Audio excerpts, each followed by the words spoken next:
everyone. How are you doing? Please say hi in the comment section and let me know where you are joining me from. Hi, everyone.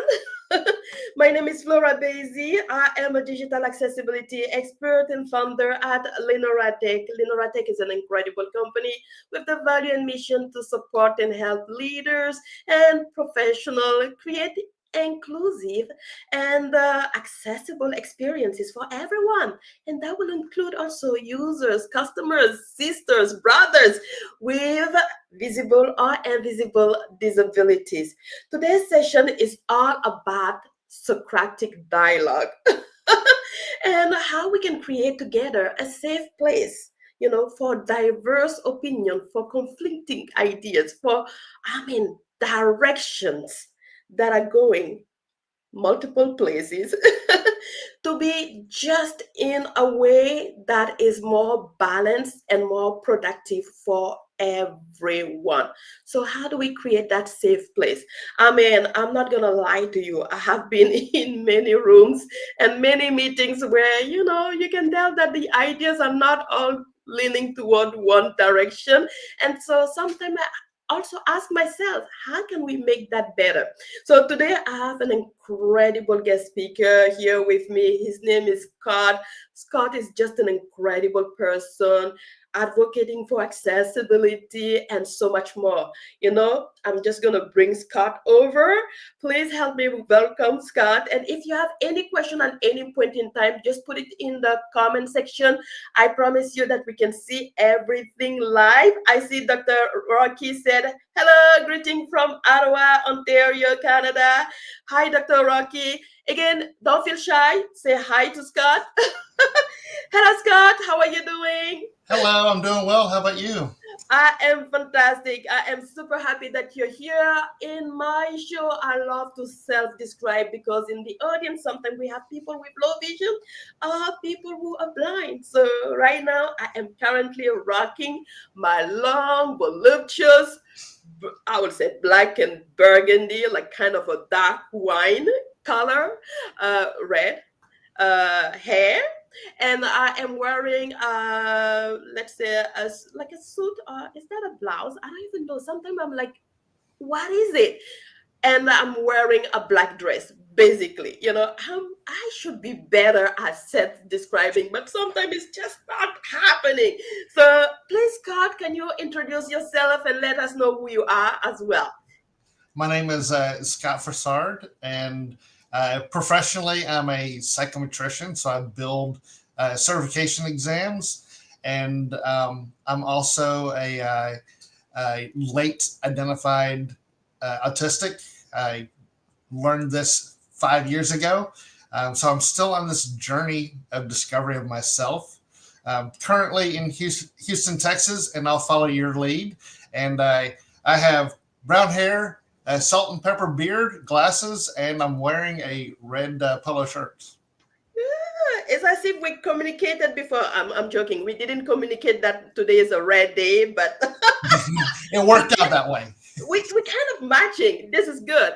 Again, everyone, if you have any question at any point in time, feel free to just let us know in the comment.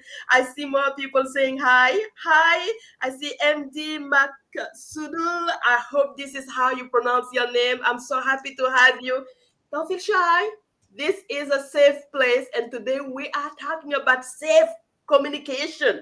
So, Scott, can you tell us how did this journey of advocacy and using tools such as the Socratic dialogue started for you? What triggered this journey for you? So, like I said, I didn't find out until I was 30, or I'm sorry, 48, that I'm autistic. And so my entire life, I always felt different. I never felt like I fit in, that I couldn't do anything right, that I wasn't meeting others' expectations, and that I was always having to play a role that didn't feel like me.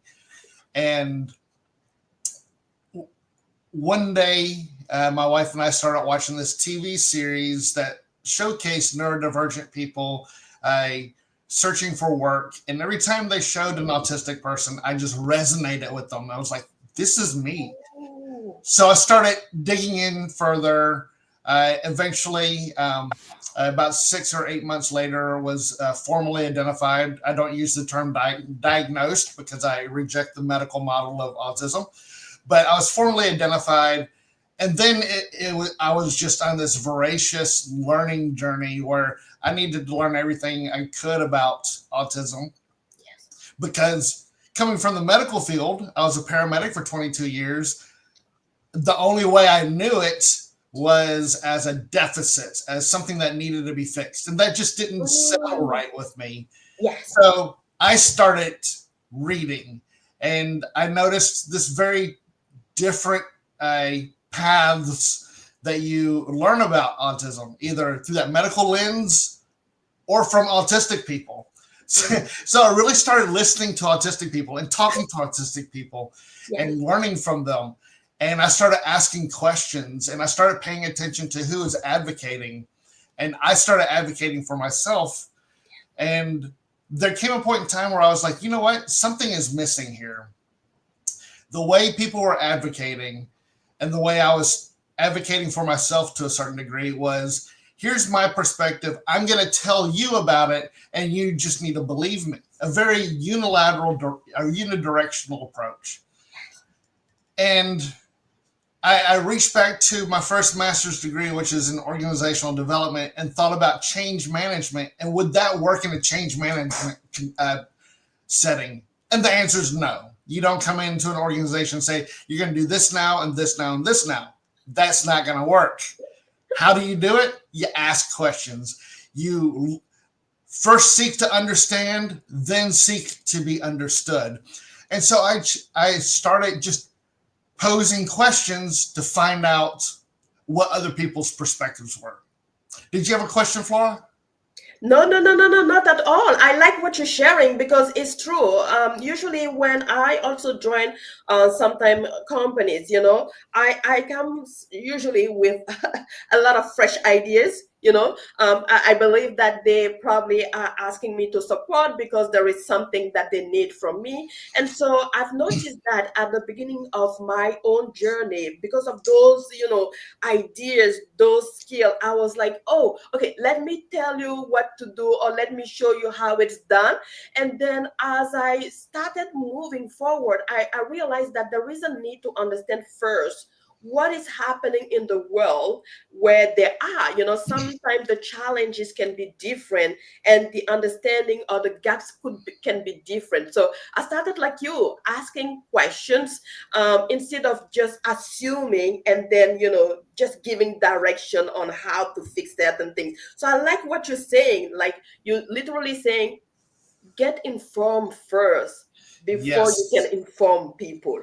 exactly. And, I am autistic. I live autism.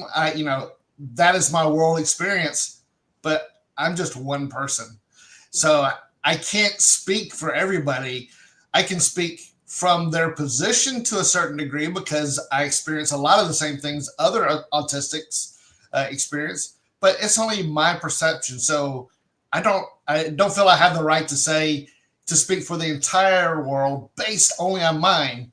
How do I overcome that? By asking questions. And I've learned that there are a couple things that come about from this. By setting aside my preconceptions of what is, whatever that subject is, and ask other people what their perceptions are, I learn more about their values, beliefs, and assumptions about that topic. So if the topic is autism, then I can ask them about, why do you believe this? Or where did you learn that from? Or how does that affect this other thing? And what about if this were to happen? So coming at it from a place of genuine curiosity and setting aside my own perception so I can learn theirs, also helps build trust, especially when I'm very explicit. I post almost daily what I call a reflective question to ponder. And in my posts, I say very explicitly, this is to foster dialogue. And this is a key point, everybody's perception is valid. If It doesn't matter what your perspective is, it's valid because that is your lived reality. Yes. And so the role there is to dig into that, start uncovering some of those things that maybe are unknown or subconsciously known assumptions, and let's unpack all of that and figure out what that means to you. What does it mean to me? And I reevaluate it through my worldview.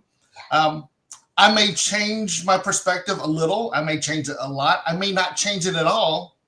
But that also happens with other people as well, if they're truly engaged in dialogue. I love it. I love it. You know, what you're saying is literally echoing some of the few things that I've done without even knowing, gosh, I am so passionate about digital accessibility. So talking to developers, and sometimes developers don't like people who come and talk about accessibility because we always ask them to change certain things or we're failing certain things. And usually the pushback is not really, a fun time. But so for me to get through developers or to get through leaders who are denying, the need for inclusion, the need for accessibility, I shifted and I asked questions to know first their own story, to know first why are they standing where they're standing. Like you said, every opinion, every idea, every thought is valid. Again, because these people, these individuals are coming with a different set of experience, exposure, skill, and this is the reality. I can't deny that. So even without understanding all of those elements that you just, oh gosh, I just love it. You just properly describe. I thought, let them speak first so I understand what they're trying to say and why they're standing where they're standing. And to your point, sometimes it shifts a little bit my understanding because, hey, by the way, they're standing there because the technology does not allow for that flexibility or change or whatever. And I'm like, oh, I get it. So let's see about the provider of the technology. So the problem was not from their angle but from somebody else. Or sometimes we may agree to balance it, or sometimes we may agree to disagree. Diversity is a beautiful thing. But I like how you're breaking that down. I mean, this can solve so many problems. And I've noticed that people appreciate when you do such thing with them instead of just pushing and shoving, ideas and direction on top of them. Yes. And it does amazing things in the subsequent chats from my posts, and there are countless times where I've posted, and I typically post very challenging questions, not hard, but things that really make you critically reflect. I'll tackle taboo subjects, the things that people don't want to talk about for whatever reason. And it's to do exactly what you said. Let's bring those things to the surface so we can talk about them. And that's the only way we can figure out why there's strife or why there's resistance. Or, you know what, we may be on the exact same page, but we're saying it differently. Yes. I can't assume that. I need to find that out and learn from it. And I think that also helps build empathy. I remember years back when I was teaching a paramedic class, and we were in the section of the program where we're talking about geriatrics and medications. And, we hear so many people talk about non-compliance with medicine, and you really should be taking your blood pressure medicine. And the way I would go about teaching some of that to help build that empathy and understanding is I would have people, I would put people in an experiential learning setting. So maybe we would have earplugs in their ears, goggles that have Scotch tape over it so everything's really blurry or fuzzy, and then thick gloves, and go, okay, open up this bottle of HCTZ, your blood pressure medicine, and pull out just one. And then being put into that situation and going, okay, this is not as easy as I thought. it gives them a different perspective. That's what Socratic dialogue is all about, is to dig into those things so we can experience a different perspective. And maybe that resonates, maybe it doesn't, Yeah. but it helps build empathy, helps build understanding, helps build trust, and it helps to break down barriers.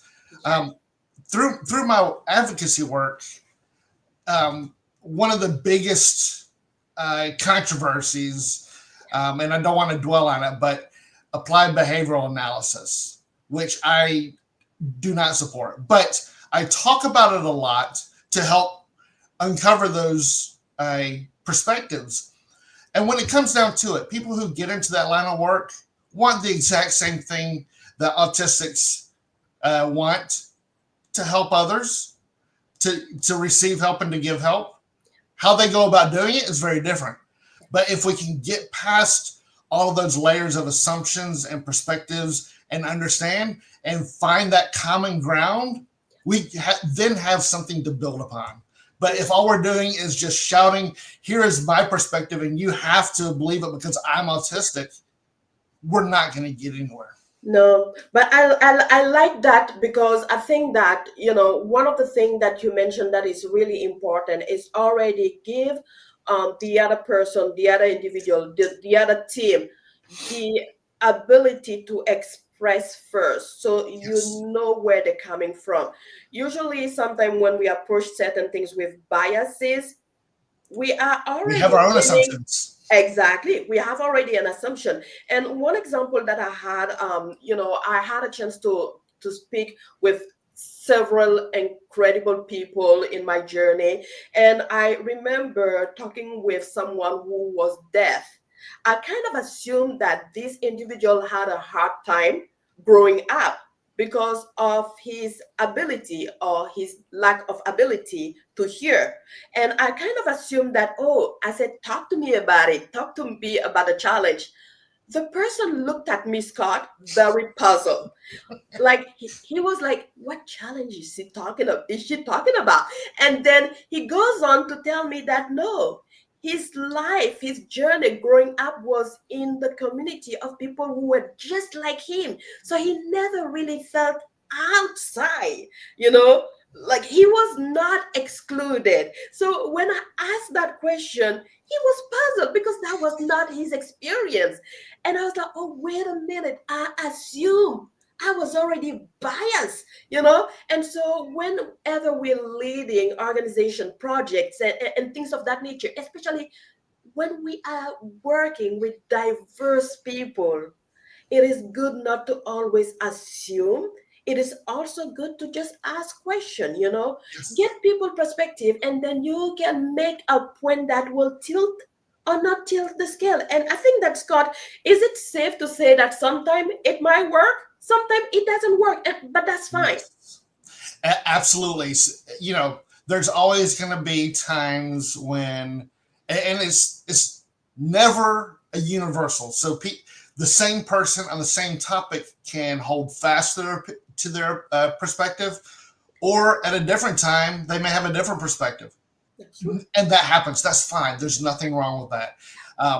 But time and time again in the dialogues that I generate online, there'll be times when people will have a hard line. This is how it is for me. And so I go into again, that Socratic dialogue, that Socratic questioning mode with that person to figure out why, to help unpack those layers of assumptions, see what they value, see what they believe, why they do, all that sort of stuff.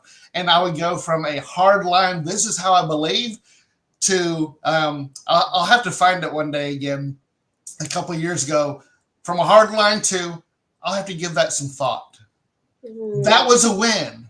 They have taken a hard stance and now they're open to new ideas. And it was because I asked questions, not because I imposed my perspective. I love that. I love that. I think that at this point in time, the audience might have a better understanding of what is Socratic dialogue, but I would love for you just to define it properly. What is a Socratic dialogue, and what are the tips that are coming from that kind of dialogue? Absolutely. I'm glad you asked that. Obviously, it comes from the Greek philosopher Socrates, and that's how he taught. It's a method of dialogue and inquiry that it stimulates critical thinking by drawing out underlying assumptions and beliefs.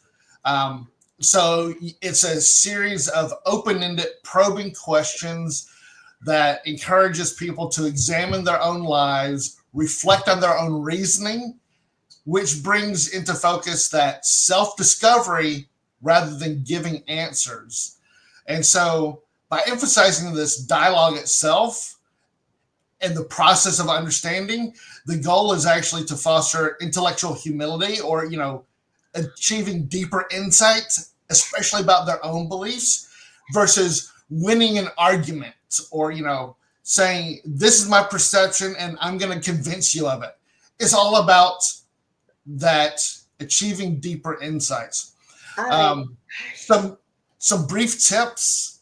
I will say, with Socratic Dialog, different aims for it. So, whether it's to seek understanding, seek clarity, I find contradictions, all that sort of stuff. But it's all about, again, that deeper understanding. So asking open-ended questions, listen actively so that you can take what their response was and find that next question.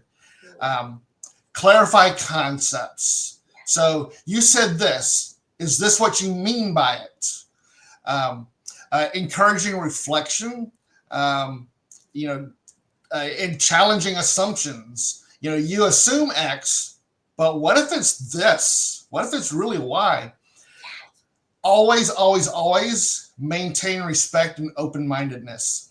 And that's probably one of the things that I wish people were comfortable with. Is I even had my own challenges trying to grapple with it. I'm very comfortable with it now, but maintaining respect and open-mindedness. And that's why I'm able to talk to people who support ABA to find out, because I don't take anything personally, and that's their perspective. I want to learn about that. That's why I'm here.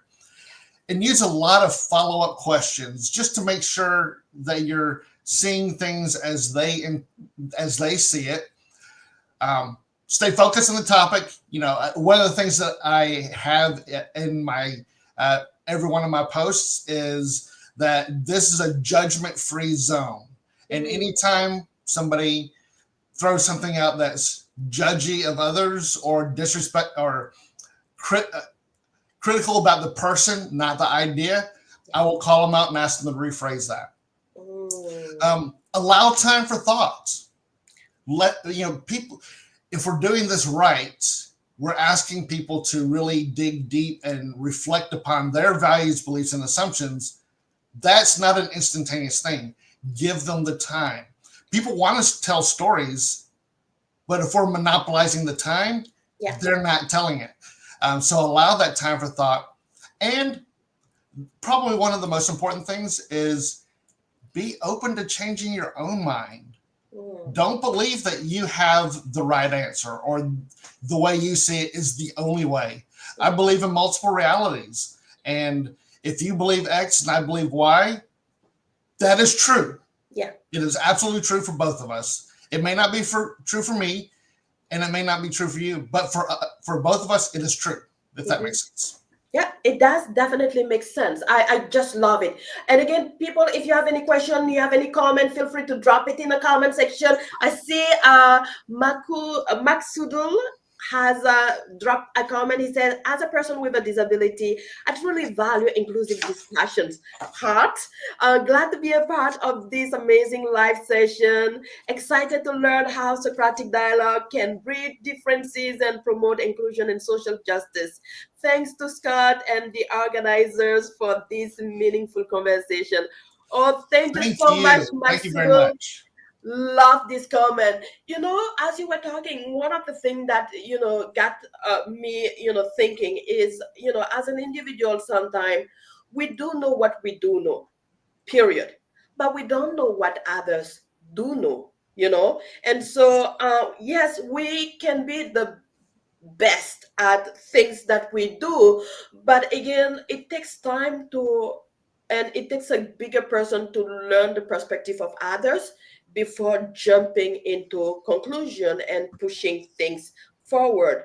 One of the things that you mentioned that I like a lot, because sometimes I've noticed that in also leadership, when I speak with someone who is open-minded, I can see some of the traits that you just listed. Like, you can tell the person is respectful, you can tell the person is an active listener, because they're not just listening to answer, It's time. but Yeah, they're actually listening to understand what you're saying.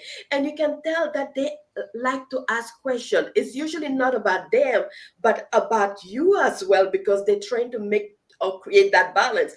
But here's the kicker. I would say leaders who are not leading, I would say, who can improve in the leadership skill, usually like to direct. And it has to be just them. The conversation is usually monopolized by them because they believe that they have the holy grail type of information. And, absolutely. and sometimes I've noticed also that people who love to lead by ordering, by, it has to be what I say that you have to do, and they want to maintain you this way. Sometimes it also comes from insecurity, because they feel like they have to impose in order for you not to be able also to see their flaws, so they're trying to be very strong there. But I've noticed that most of the leaders that are very good, I mean, if you're not a leader right now but you feel like you want to embrace it, just listen to what Scott just said.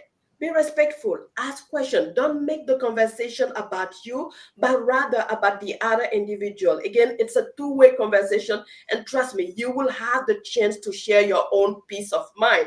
But, Yes. most people want to just share. Just be calm, listen, and then you have the time to, process the information and share. Scott, I can stay all day here and talking with you, because I think this session is just incredible. So, I'm a loving it. few things that I want people to remind people of. Scott is fantastic. He has an incredible journey. And, if you want to learn even more about Socratic dialogue, Scott, you got something there? Yes. What is it? What is that? So I just published my second book. It's called Autism Advocacy Unleashed, a Socratic journey to social justice. And as we saw the comments about social justice there, I love seeing that.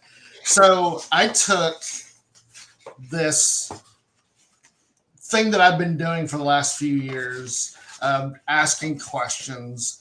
And my first book was just about the questions and some of my ideas. But then I thought, I'm seeing other people do it. I would love to see more people do it.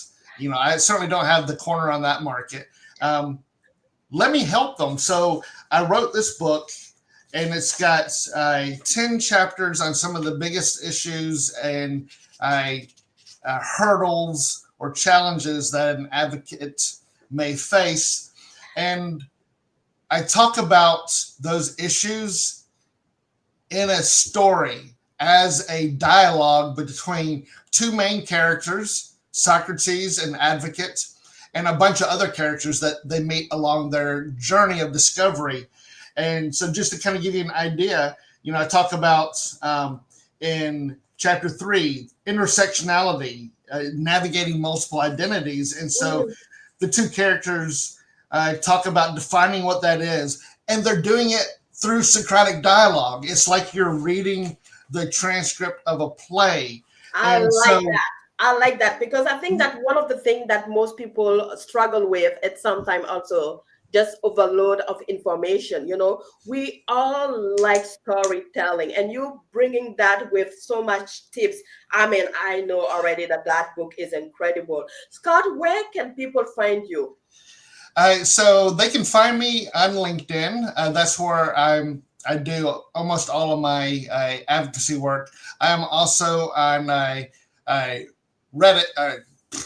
Sorry, it's been a challenging day. I'm also on Substack, and I'm writing more about my own perspectives there. So I do keep those two things separate because I want one to be all about discovery and the other one about sharing my ideas. Yes. And my book can be found on Amazon. Yay! All right, everyone. So if you have more questions, if you are watching this in recording as a replay, please feel free to react and ask questions. We always go back to the event and check that out.